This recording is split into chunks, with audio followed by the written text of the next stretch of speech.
Olá pessoal, tudo bem com vocês? Eu me chamo Daniel. Vamos começar aí mais uma aula de metodologias. Hoje eu separei para responder algumas perguntas que eu tinha pedido para os alunos perguntarem a respeito do ensino tradicional e do método construtivista. Vamos às perguntas. Primeira pergunta: as práticas pedagógicas dos seus professores que ensinam matemática são influenciadas por sua trajetória escolar? Se sim, de que forma? Sim, pessoal. E existem várias formas, sejam, por exemplo, até o jeito de você separar o quadro. Eu lembro que tinham professores que dividiam o quadro em duas partes, professores que dividiam em três na hora de escrever. A forma de você receber os alunos também influencia. Tem professores que a primeira coisa que fazem é entrar, não falar nada, já começa a fazer chamada. Tem professores que gostam de começar a aula fazendo uma breve revisão do que viram na aula passada. É, Enfim, essas práticas influenciam, porque tem aqueles professores que você considera mais próximos e você tenta se espelhar neles, até mesmo de forma inconsciente às vezes, mas influencia. A segunda, por que que o ensino tradicional é colocado à frente da perspectiva construtivista? Eu não entendi muito bem a pergunta, mas eu acho que é porque que ele é mais usado, né, preferencialmente. Bom, o ensino tradicional, ele tem as suas vantagens também. Ele é muito fácil de ser reproduzido. O ensino tradicional, basicamente, é o quê? Você pegar a grosso modo, se você pegar um livro de matemática e começar a passar aquilo lá no quadro e depois explicar de uma mesma forma para todo mundo transmitir o conhecimento, você está fazendo ensino tradicional. Você pode até usar tecnologias para isso. Você prepara um slide e usa aquele slide todos os anos para todas as turmas que passam por você. Então, você está usando, é muito fácil de ser repetido. O construtivista não. O construtivista, você precisa fazer uma autoavaliação sempre, porque cada aluno vai aprender de um jeito, vai ter um tempo para absorver esse conhecimento. A gente falou isso ontem. Então é muito mais, exige mais atenção do professor, não é todos que se predispõem a isso. A terceira pergunta: em todas as disciplinas existem definições e regras para chegar no resultado satisfatório do conteúdo, e assim perceber também no aluno a dificuldade de assimilar essas atividades. Como posso ajudar esses alunos a melhorar o seu desempenho? A gente já se pergunta, e não prejudicar na nota, ou a nota não se resume na avaliação. Então, acho que aqui a pergunta é: a avaliação não se resume à nota. Nós estamos acostumados a avaliar o aluno da forma tradicional também, e por meio de provas e trabalhos. Então, eu sugiro uma experiência que eu sempre costumo fazer isso. Eu, em algumas escolas que eu trabalhei, era no ensino tradicional, mas eu criei uma nota que eu chamava de conceito. E esse conceito era mediante o esforço do aluno em querer assimilar aquele conteúdo. Então, muitas vezes o aluno ia com dificuldade nas provas, ia com notas mais baixas, mas eu via no dia a dia o esforço dele. E aí eu pegava essa nota e compensava. Acho que era essa a intenção da pergunta. A quarta pergunta: é possível aprender 100% de um conteúdo só na forma tradicional? Sim. Sim, porque eu ensino essas metodologias construtivistas, construcionista, étnica, matemática, resolução de problemas, todas elas surgiram a partir do século XX. E aí, se você para pensar no resto do tempo, as pessoas aprendiam. Era uma forma tradicional, mas aprendiam. O problema é que no mundo globalizado, em que você tem acesso a todas as informações, o professor que é o detentor do conhecimento, que é o papel do professor no ensino tradicional, ele cai em desuso. Você não precisa ter um professor que sabe tudo. Você vai lá e consulta no próprio celular e já vê que o professor está errado ou está certo. Então, nesse contexto, o ensino tradicional ele já não é mais tão eficaz quanto anteriormente. Agora sim, é possível aprender só pela forma tradicional. Só que assim, você absorve o conhecimento, né? Prova de que é possível aprender é que a ciência ela evoluiu graças ao quê? As pessoas aprenderam, tiveram professores, instrutores, e aí dali conseguiram desenvolver as suas diversas áreas do saber. Então é possível sim aprender só pela forma tradicional. Vamos lá, às vezes quando algum professor está passando algum conteúdo, ele pode acidentalmente passar esse conteúdo de uma forma tradicional. É possível evitar passar todo tipo de conteúdo da forma tradicional? É possível, porém, gente, às vezes o resultado, o trabalho que você vai ter, às vezes precisa botar na ponta do lápis. Se realmente compensa 100% numa metodologia apenas. Eu gosto muito de diversificar o meu trabalho. Então, esse acidentalmente foi bom, porque o professor ele planeja, ele planeja a sua aula, ele tem um plano de aula. Então, nada ali é meio que acidental. Ele já previu que ele poderia passar, pelo menos um bom planejamento, prever a maioria das situações possíveis. Então, quando eu, por exemplo, gosto de eventualmente ter que passar pelo modo tradicional, porque até mesmo os alunos, quando você recebe uma turma, sei lá, de sétimo ano, sexto ano, exemplo, tá? Eles já tiveram uma bagagem e às vezes, dependendo da escola, eles já estão tão alicerçados em método tradicional que você acaba tendo que passar às vezes porque eles mesmos sentem falta. Eles pensam até que só os pais pensam às vezes que você não está ensinando. Então é interessante às vezes passar assim o modo tradicional, tá? É, só para definir, quando eu falo tradicional, é por meio daquela aprendizagem apenas verbal que você transmite o conteúdo e aí enche o quadro de exercícios, são aqueles exercícios mecânicos, tá ok?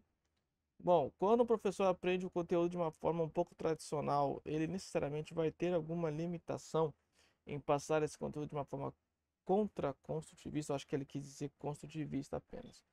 Bom, é, gente, eu acredito que em algum momento todos nós tivemos uma forma tradicional de aprender. E eu vou falar isso mais para frente em uma outra pergunta. Essa limitação, eu acho que assim, é natural de todos, né? A gente vai ter algum momento, como a pergunta lá em cima, acidentalmente ter que passar pelo modo tradicional. Agora, isso eu acredito que não impeça de trabalhar essa plenitude, até mesmo porque o professor no modo construtivista, ele não, o modelo construtivista, ele não é um transmissor de conhecimentos, ele é apenas um meio, ele é o mediador ali. Então, se você é apenas o mediador, você apenas vai sugerir caminhos para o aluno, para o aluno construir seu conhecimento. Então, nesse ponto de vista, o professor ele não vai influenciar a ponto de transmitir o conhecimento pronto. Se ele fizer isso, ele deixa de ser construtivista, ele passa a ser tradicional. O que seria modelo tradicional e modelo construtivista? Qual a diferença? Foi o que eu falei, né? Modelo tradicional você passa o conhecimento, o aluno ele não descobre, ele simplesmente aprende, absorve conhecimento. No modelo construtivista, ele constrói. Qual o papel do professor e do aluno na perspectiva do ensino tradicional e na concepção construtivista? O papel do aluno na tradicional, eu falei isso num outro slide, ele absorve o conhecimento de modo passivo, enquanto que no concepção construtivista, ele constrói de forma ativa o seu conhecimento. O professor no modelo tradicional, ele é detentor do conhecimento e na construtivista, ele não precisa saber todo o conhecimento. Isso que é interessante. No modelo construtivista, dependendo do caminho que o aluno for seguir, ele poderá, exemplo, vamos supor que eu estou passando funções do segundo grau. E aí o aluno resolve descobrir como que é a trajetória do foguete. Nem tudo sobre o foguete eu vou saber. Por quê? Porque eu não construo foguetes. Agora o aluno pode chegar lá muito bem na sua pesquisa e descobrir, olha, eu descobri qual o combustível que se usa nos foguetes para viajar ao espaço. Tá certo, professor? Esse tipo de pergunta eu não vou saber. Ah, mas o professor o senhor não é professor, você tem que saber? Então, no modelo construtivista, isso não é necessário. Porque eu não preciso saber, isso não vai me influenciar a ponto de eu deixar de ser um bom professor de matemática por não saber o foguete, os combustíveis que vão no foguete. Então, só para vocês terem uma ideia aí. O que levou o método do ensino tradicional a ser disseminado na maior parte das escolas inicialmente? Bom, ele é fácil de se reproduzir, né, pessoal? Você tem um padrão que é fácil. Como era o conteúdo antes da tabuada? Eu acho essa pergunta aqui é interessante, né? Porque a gente pensa que no início as pessoas não precisavam da tabuada, mas se você for puxar assim no ponto de vista histórico, o ensino tradicional ele é desde da Grécia Antiga, a forma de se ensinar antes era exclusivo para, para uma minoria a escola, mas desde daquela época sempre foi decoreba, né? Vamos dizer assim. Então a tabuada é um dos pilares que infelizmente até hoje tem-se a necessidade de decoreba. Tem muitas escolas que já se usa calculadora, porque no dia a dia as pessoas vão usar calculadora. E aí, com o passar do tempo, a pessoa acaba meio que absorvendo o conteúdo, entendendo que, por exemplo, 3 vezes 5 é 15, porque de tanto ela fazer ali, ela absorveu de forma implícita. É como, por exemplo, que eu falo para vocês, ninguém precisou gravar que cachorro é dog em inglês. As pessoas de tanto verem por aí dog e cachorro já entendeu que cachorro é dog. Então ninguém passou horas decorando isso. A mesma coisa a tabuada deveria ser. Você exercer tanto nos seus probleminhas que você, já sei quanto que é 3 vezes 5 é 15, tá? De forma natural, não de uma forma decorada, estressante. É correto tentar mudar o método uma vez já iniciado de ensino em determinada série? Sim, gente. Se você vê que não está dando resultados, mude. Caso ocorra, isso acarretará em problemas ou, pelo contrário, ajudará o aluno. Então, se é uma mudança de forma consciente, o professor viu que as notas não estão indo bem, que ele precisa fazer, ele fez uma autoavaliação e viu que o seu modelo de ensino não está eficaz, eu acredito que todas as tentativas são válidas. Eu mesmo, enquanto estava dando aula numa escola particular, no primeiro bimestre foi baixíssimas as notas. Aí até a direção e a coordenação veio me procurar para entender o porquê. Eu apresentei o modelo que eu estava trabalhando e fui crítico comigo mesmo. Falei, olha, eu vejo que esse modelo não foi eficiente, eu vou procurar me adequar à forma que os alunos já vinham aprendendo e vou tentar melhorar. E deu resultado. No segundo bimestre em diante, as notas melhoraram. Não precisei facilitar. Tem gente que costuma deixar as provas mais fáceis. Isso é um equívoco. Porque assim como o nível muito difícil desestimula, o nível muito fácil também desestimula o aluno. Cuidado com isso aí, tá? Como os PCNs e o BNCC ajudam a diminuir a desigualdade da diferença entre a educação pública e a privada? Elas, na verdade, elas ajudam a criar um currículo único. Currículo, nesse caso, estou me referindo aos conteúdos. Então, a partir do momento que é o mesmo conteúdo, o mesmo currículo, tanto para escolas particulares ou públicas, em teoria, eles têm o mesmo acesso à informação. Então, se todas elas trabalham necessariamente equação do primeiro grau no sétimo ano, então, em teoria, o aluno da escola pública irá absorver o mesmo conteúdo do aluno da escola particular. É claro que o aprofundamento desse conteúdo não está sendo questionado aqui que deveria ser.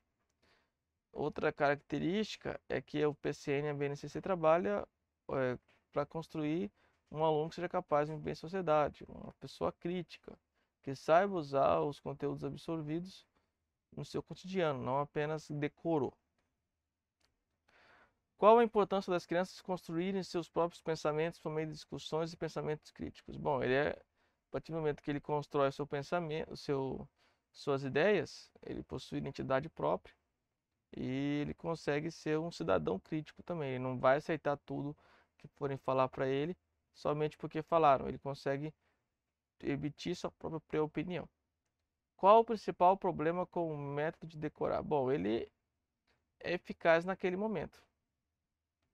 Então a pessoa não absorveu o conhecimento, ele não dominou os conceitos, ele tira uma boa nota, mas depois já esquece. Então Esse é o problema, né?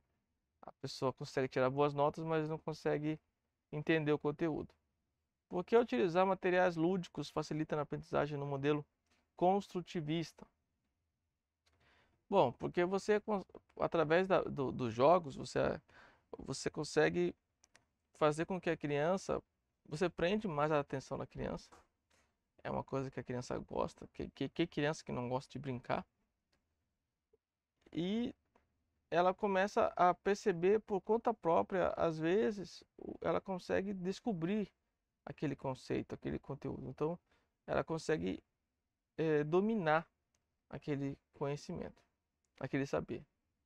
Pleno século XXI, onde o modelo construtivista domina a maioria das escolas, eu discordo disso aqui, tá? O modelo tradicional tem espaço? Tem muito espaço e eu posso provar. Se você for pegar as escolas que treinam para vestibular, acho que 100% delas é modelo tradicional. Elas criam ainda. Por quê? Porque o modelo construtivista ele deriva de maior tempo do que o modelo tradicional. O tradicional você passa o conhecimento e o aluno pronto, já absorve, pronto. Aí não tem um trabalho de construir o conhecimento. Ele já entrega a receita pronta. É como se você tivesse no tradicional, você dá a varinha já perto do peixe para o aluno pescar, enquanto que no modelo construtivista você quer ensinar o aluno a colocar a linha no anzol, colocar a carretilha certinho. Então, provavelmente no construtivista, já estou fazendo uma sistematização com pesca, se acontecer alguma coisa de arrebentar a linha, o aluno por si só sabe emendar a linha ali, porque você já ensinou ele. Já no modelo tradicional, não. Ele vai sempre ser dependente do professor. Então, essa é a diferença, é vantagem e desvantagem de um modelo em relação ao outro. Bom, essas foram as perguntas de hoje. Espero ter ajudado vocês. Um abraço.